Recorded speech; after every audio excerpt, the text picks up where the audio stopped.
चमोली में Rishikesh Badrinath national highway Karnaprayag के पास landslide होने से रास्ता बंद हो गया है, जिसके बाद मार्ग के दोनों ओर सैकड़ों यात्री फंस गए हैं और वाहनों की लंबी कतारें लग गई हैं। देर शाम अचानक पहाड़ी से भारी मलबा आने से गिरने से बद्रीनाथ राष्ट्रीय राजमार्ग बंद हो गया है। दो तस्वीरें आप अपने टीवी स्क्रीन पर देख रहे हैं। पहली तस्वीर पहाड़ों से जब मलबा गिरा तब की तस्वीर दिखा रहा है चमोली की, और दूसरी तस्वीर भी चमोली की दिखा रहे हैं कि यात्री किस तरीके से परेशान है। गाड़ियों की लंबी कतार लगी हुई है। रास्ते को खोलने की लगातार कोशिश की जा रही है, क्योंकि मलबा गिर जाने की वजह से, लैंडस्लाइड हो जाने की वजह से आने जाने वाले जो यात्री हैं वो काफ़ी परेशान होते हैं, क्योंकि गाड़ियों की लंबी कतार जो है वो लगी है और यात्री जो है वो बेहद ही परेशान हो रहे हैं। तो मलबा आने की वजह से इस रास्ते को बंद किया गया है। एहतियात के तौर पर इस रास्ते को बंद किया गया है। और देर शाम पहाड़ी से ये मलबा जब गिरा उसके बाद की तस्वीर आप अपने टीवी स्क्रीन पर देख रहे हैं। हालांकि प्रशासन की तरफ से इस रास्ते को खोलने की भी लगातार कोशिश की जा रही है। ये दो तस्वीर आपको दिखा रहे हैं। अब मार्ग के दोनों तरफ कई वाहन फंसे हुए हैं, सैकड़ों यात्री फंसे हुए हैं। उन्हें इस बात का इंतजार है कि कब ये मार्ग खुलेगा।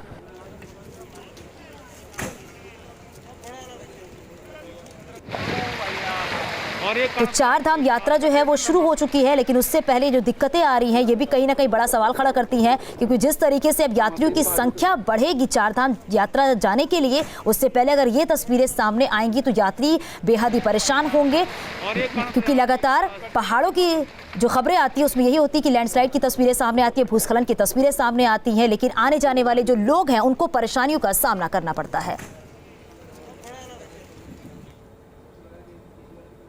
4 महीने बाद चारधाम यात्रा खुलने के बाद बद्रीनाथ धाम के दर्शन के लिए पहले ही दिन श्रद्धालुओं की भारी भीड़ उमड़ी, जिसमें राजस्थान, मुंबई और अजमेर समेत कई जगहों से लोग पहुंचे हैं। सुबह सुबह बद्रीनाथ धाम में तीर्थ यात्री हाथों में प्रसाद की थाली और भगवान नारायण के लिए तुलसी की माला लेकर लाइन में खड़े होते हुए नजर आए। इस दौरान सोशल डिस्टेंसिंग का ख्याल भी रखा गया। 2 गज की दूरी और मास्क के साथ सैनिटाइजर की भी व्यवस्था की गई। देवस्थानम बोर्ड और नगर पंचायत के द्वारा की गई है और करीब 200 से अधिक तीर्थ यात्रियों का जत्था बद्रीनाथ धाम पहुंचा है। आपको बता दें कि 16 सितंबर को हाईकोर्ट के द्वारा दर्शनों के लिए अनुमति दिए जाने के बाद चारों धाम की यात्रा 18 सितंबर से शुरू हो गई है। चार धाम यात्रा की बात करें तो यात्रा शुरू होते ही चारों धामों की रौनक भी बढ़ गई है और धीरे धीरे तीर्थ यात्री बद्रीनाथ धाम, केदारनाथ धाम, गंगोत्री, यमुनोत्री के लिए निकल गए हैं।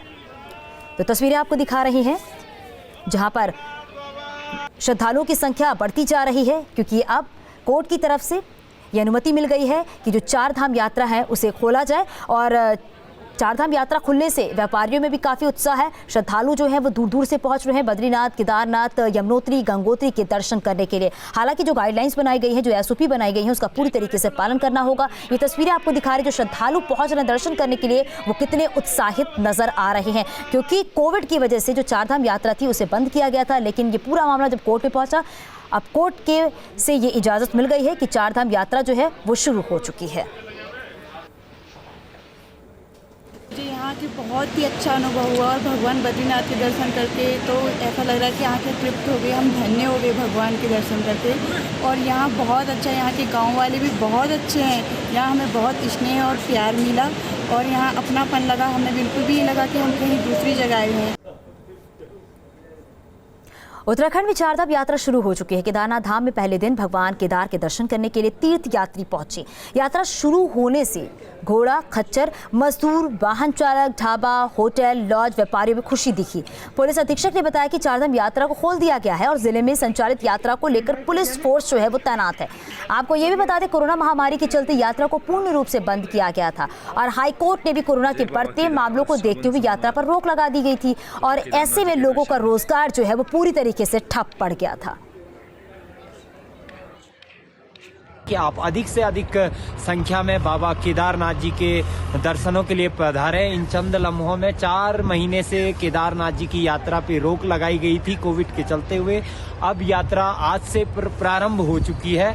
आप सभी देशवासी आ सकते हैं यात्रा पे और केदारनाथ धाम में आप सभी देशवासियों का हार्दिक स्वागत। सिक्स सिग्मा हेल्थ केयर की टीम ने जो स्वास्थ्य सेवाएं हैं वो बड़ी मजबूत तरीके से यहाँ पर उनका गठन कर दिया है और जो भी यात्री यहाँ पर दर्शन के लिए आएगा, मेरी उनसे गुजारिश है कि वो अच्छी तैयारी करके आएँ, अपने अच्छे कपड़े लेकर के आएँ, क्योंकि यहाँ पर कभी भी किसी भी वक्त मौसम बदल जाता है, बारिश हो जाती है। उत्तरकाशी में दोनों धाम यमुनोत्री और गंगोत्री के कपाट श्रद्धालुओं के लिए खोल दिए गए हैं। जिलाधिकारी और एसपी ने यमुनोत्री धाम का भ्रमण कर यात्रा व्यवस्थाओं का स्थलीय निरीक्षण भी किया है। यात्रा पड़ाव पर बुनियादी सुविधाएं दुरुस्त पाई गई हैं। यात्रा मार्गों और मंदिर परिसर में जागरूकता फ्लैक्सी बैनर और साइन बोर्ड और इसके साथ ही सोशल डिस्टेंसिंग को लेकर पुख्ता व्यवस्था भी मिली है। इसके अलावा धाम परिसर में पर्याप्त पुलिस बल भी तैनात है। कोविड केयर सेंटर यमुनोत्री धाम में जीवन रक्षक दवाई के अलावा ऑक्सीजन, मास्क, सैनिटाइजर की व्यवस्था भी की गई है।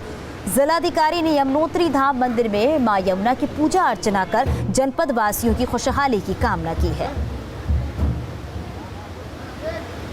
सभी यात्रियों को कोऑपरेट करेंगे। पुलिस प्रशासन के साथ मिलकर के सभी यात्रियों की यात्रा सुगम बनवाई जाएगी। उसके लिए पूरा प्लान जो है डीएम साहब के और एसपी साहब के निर्देशानुसार तैयार हो गया है। हेमकुंड साहिब के कपाट खोलने की प्रक्रिया सुबह 9 बजे से शुरू हुई। 9 बजे यात्रियों ने पवित्र हेमकुंड सरोवर में स्नान किया। सबसे पहले निशान साहिब का पुराना चोला उतारकर उन पर नया चोला पहनाया गया। उसके बाद यात्रियों ने गुरुद्वारे में प्रवेश किया। हेमकुंड साहिब में इस साल की पहली अरदास पढ़ी गई। हुक्मनामा पढ़ने के बाद देश से कोरोना जैसी महामारी दूर करने की प्रार्थना भी की गई और इस बार सीमित संख्या में ही यात्री पहुंचे हैं। कपाट खोलने के बाद पहले दिन कम संख्या में यात्रियों ने हेमकुंड साहिब में सोशल डिस्टेंसिंग का पालन करते हुए मत्था टेका।